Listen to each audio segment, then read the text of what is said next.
ప్రాపంచిక చదువులతో బాహ్య ప్రపంచం గురించి, మనిషిలోని అవయవాల గురించి మరియు అవి చేసే పనుల గురించి మరియు వాటి లక్షణాల గురించి కూడా తెలుస్తుంది.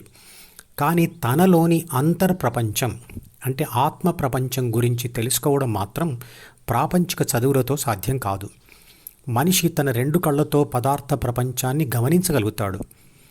కానీ లోన ఉన్న ఆత్మ ప్రపంచమును చూడడానికి అంటే గమనించడానికి ఈ 2 నేత్రాలు పనికిరావు. శివుడి 3వ నేత్రం యొక్క అవసరం ఉంటుంది. శివం అంటే ఆత్మ, శక్తి.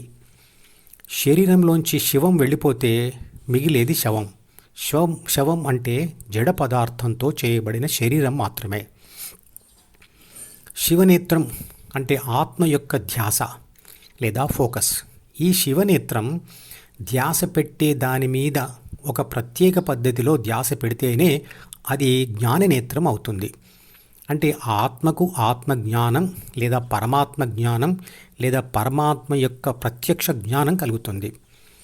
అంటే శివనేత్రం భగవద్గీత ఇచ్చిన ఆధ్యాత్మిక శాస్త్ర సహాయంతో చేయబడిన ధ్యాన శస్త్రంను ఉపయోగించి ఫలితం పొందినప్పుడు, అంటే హృదయంలో పరమాత్మ దర్శనం అయినప్పుడు అదే జ్ఞాననేత్రం అవుతుంది.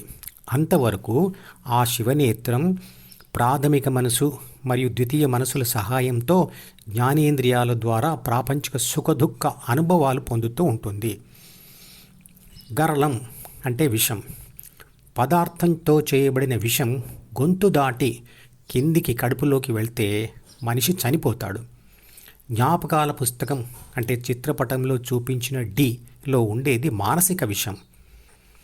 శివనేత్రం చిన్నప్పటి నుండి పట్టుకున్న ఆ మానసిక విషమును విడిచిపెట్టి హృదయంలో స్థిరంగా ఉన్నప్పుడు అది విశ్వశక్తి లేదా పరమాత్మ దర్శనం పొంది జ్ఞాననేత్రం అవుతుంది. అందుకే శివుడు గరళకంఠం కలవాడు అంటారు. అంటే శివనేత్రం జ్ఞాననేత్రం కావాలంటే జ్ఞాపకాల పుస్తకం అనే గరళంను కంఠం దాటి కిందికి రానివ్వవద్దు. అంటే శివనేత్రము జ్ఞాపకాల పుస్తకం చూడడంను వదిలి హృదయంలోని పరమాత్మను చూడాలి. పసిపిల్లలు కేవలం ఇంట్లో ఉన్న వాళ్ళ ప్రవర్తన గమనిస్తూ నేర్చుకుంటారన్న విషయం తల్లిదండ్రులు నిరంతరంగా మనసులో ఉంచుకొని వాళ్ళకి నేర్పడానికి కోసమైనా తాము ధ్యానం చేస్తూ ఉన్నత వ్యక్తిత్వం తెచ్చుకోవాలి. అంతేకాదు బయట తిరుగుతున్న తమ పిల్లల ప్రవర్తనను కూడా గమనిస్తూ ఎప్పటికప్పుడు సరిదిద్దుతూ ఉండాలి. పుట్టుకతో వచ్చిన 6 చెడు గుణాలను సంస్కరించుకోవాలనుకుంటే మంచి స్వభావం నేర్పించడమే కాకుండా ధ్యానం కూడా చేయించాలి. సైన్స్ ప్రకారంగా చూస్తే ధ్యానం చేయడం అనేది ఫోకస్ డైవర్షన్ పద్ధతిలో దశల వారీగా ధ్యాసను తీవ్రతరం చేయడం మరియు విశ్లేషణ శక్తి పెంచుకోవడం, అవసరం లేనప్పుడు మనసును నిశ్శబ్దం చేయడం తప్ప ఇంకేమీ కాదు. పుట్టిన ప్రతి మనిషికి ద్వితీయ మనసు అనే చీకటి అడవిలో ఎంతో కొంత మరియు ఎప్పుడో ఒకప్పుడు తుఫాన్ వాతావరణం వస్తూనే ఉంటుంది. అతను ధ్యానంతో హృదయం అనే ఇల్లు ఇదివరకు కట్టుకొని ఉంటే తుఫాన్ పరిస్థితి రాగానే ఆ ఇంట్లోకి ప్రవేశిస్తే చాలు. తర్వాత పని ఉన్నప్పుడు మాత్రమే ఇల్లు దాటి బయటకు రావచ్చు. ధ్యానం చేయని మనిషి తనను తానే కేంద్ర బిందువుగా పెట్టుకొని ద్వితీయ మనసులో అనేకమైన స్వార్థ వృత్తాలు గీసుకుంటాడు. తన చుట్టూ గీసుకున్న మొదటి స్వార్థవృత్త కేంద్రంలో తాను మాత్రమే జీవిస్తూ ఉండే మనిషి తన కోరికల పరిధిలో తను మాత్రమే ఉంటాడు. అంటే తన వరకే పరిమితమైన కోరికలు, అనుభవాలు పొందుతూ ఉంటాడు. అలాంటి వాడు భార్యా పిల్లలను కూడా పట్టించుకోడు. అలాంటి వాళ్ళు స్వార్థపరులు, వ్యసనపరులు అయి ఉంటారు. కొందరు 2వ వృత్తం కూడా గీసుకొని అందులో భార్యా పిల్లలను ఉంచుతారు.